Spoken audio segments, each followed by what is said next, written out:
So I'm fairly prone to procrastination, and I've decided to do something about it. And I'm gonna build what I call a focus machine. A focus machine is a panel which lets you organize your tasks in order of importance, I guess. I've seen a documentary once about air traffic controllers, and they used panels like that. I don't know if they still do, but it's a very analog system to organize what you got in front of you. And it's gonna sit on my desktop, so it has to be nice, and that's why I'm making it out of walnut and ebony and copper. So this is the basic idea. You have an angled panel in which you can put some strips, which you can then rearrange by hand. Ideally, this will look a little bit more interesting. My SketchUp skills aren't up to par yet. Unfortunately, neither are my drawing skills. So, am I gonna make up for it with awesome woodworking skills? Sadly, no. Right, off to the bandsaw. Just kidding. Well, I don't have a bandsaw and I tend to bitch about it. First part of every project, of course, is rough cutting, where a bandsaw would come in like super handy. But, we'll make it work. Didn't think the jigsaw was up for it, but there you go.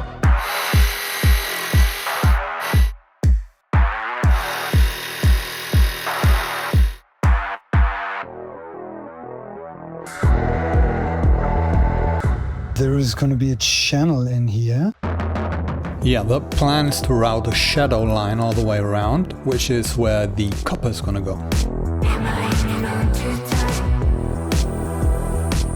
Just using a copy ring on the router here to keep it straight.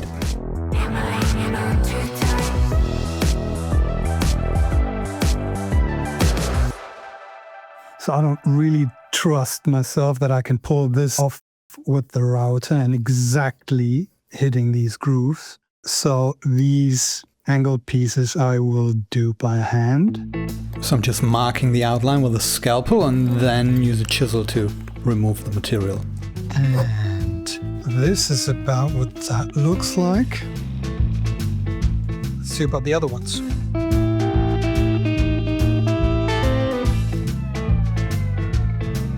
I think that looks cool already. I see a box design. Maybe a future video. I will have to plane this down first, and on that plane will be the panel.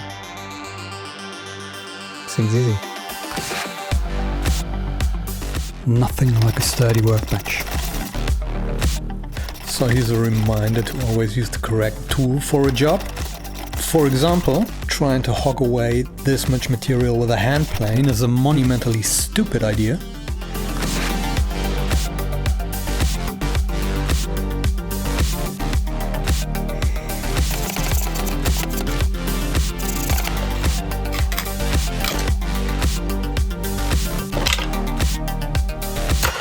Anybody need a very pretty doorstop? And now this is actually the time for the hand plane, which is dull now. At least that's fucking gorgeous. I've decided to do the route manually, which means I'm gonna route out the majority of it with a router and then clean up the edges with a chisel. Big chisel. Big. And then the fun can begin, because this isn't really the final form. I'm scoring the outline with a scalpel, so I have something for the chisel to hold on to later. And I'm leaving a little island in the middle for as long as possible, so the router doesn't just fall in. Yeah, I'm gonna clean the bottom a little more and try to get these edges as neat as I dare with the router.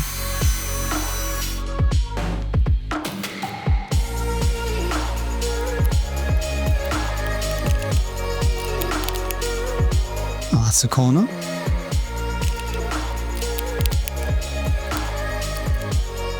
And this thing is gonna get some angles.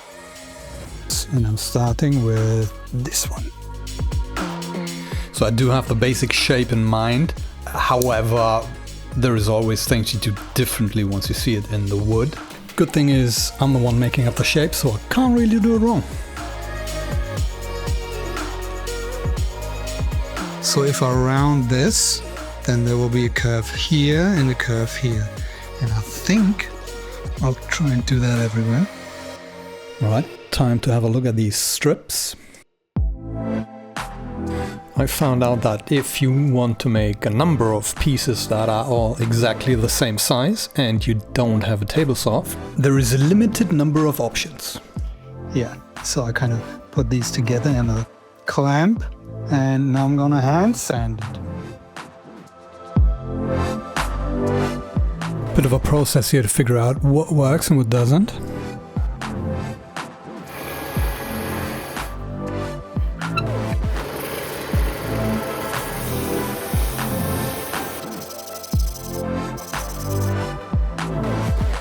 So this gets me to where they're even, width-wise. Not sure about this side.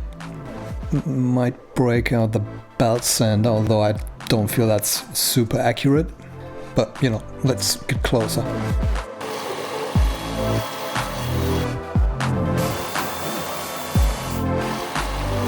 This is the best I could come up with.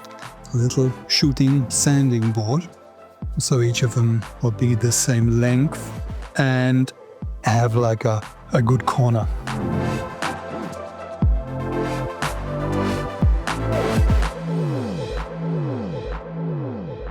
Okay, so we are a little bit wide. So let's address that.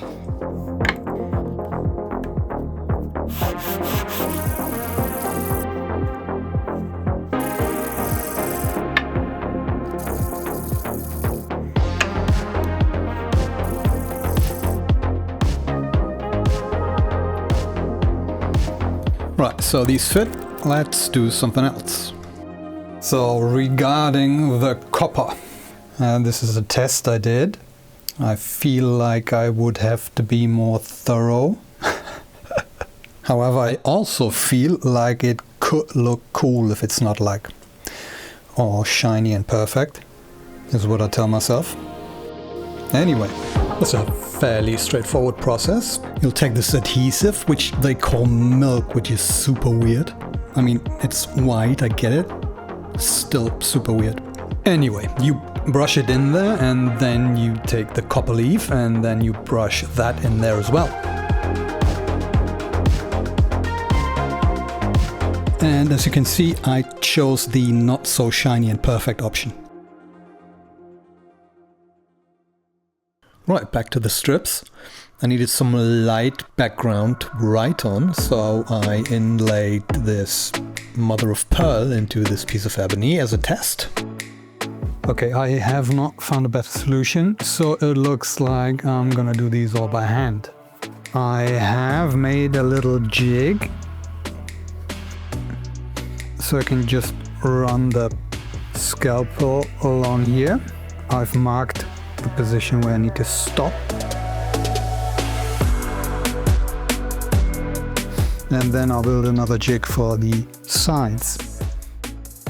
Right, different jig, same procedure.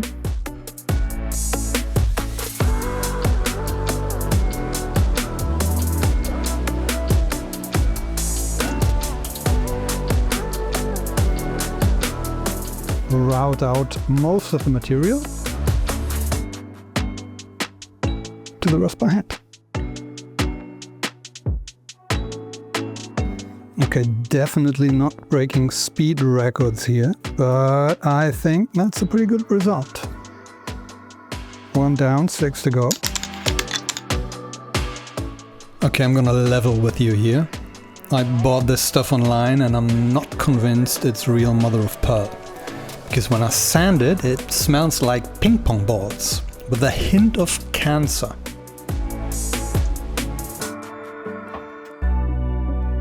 Anyway, that's construction done, and then there is sanding.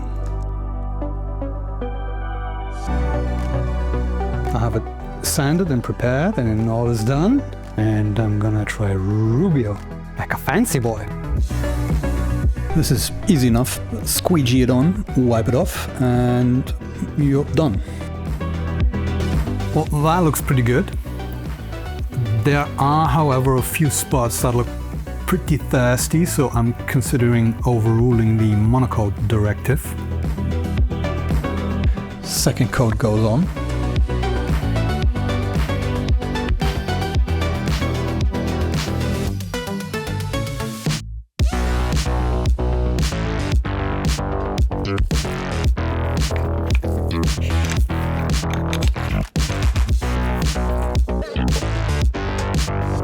So at this point I think I'm pretty much done. However, once I tried to write on these strips with even a non-permanent marker, turns out marking's really rather permanent and could only be convinced to vacate the surface with copious amounts of alcohol. Which I have sympathy for, but you know, not ideal. And so I tried a few things, and what worked for me was epoxy. And so I put a layer of epoxy on each of them, and I sanded each of them up to 3000 grit, and then I polished them. And now, would you look at that? So this is really the intended use. All your tasks go on these strips, so you always know what you have to do, and don't get sidetracked on Instagram for 3 hours. Anyhow, you can rearrange your tasks. So for example, I have to film the ending for this video, which is what I'm doing now, and then I'll have to edit the whole thing, and then I'm gonna have to publish it. And let's be honest, I will have to have some coffee at some point. And if I'm completely honest, it's probably best to have that coffee before I do anything else. Well, there you go. That's my focus machine. Go ahead and let me know if you think this is completely unnecessary, and I'll see you next time with something equally unnecessary. Oh wait, no, it's going to be a lamp.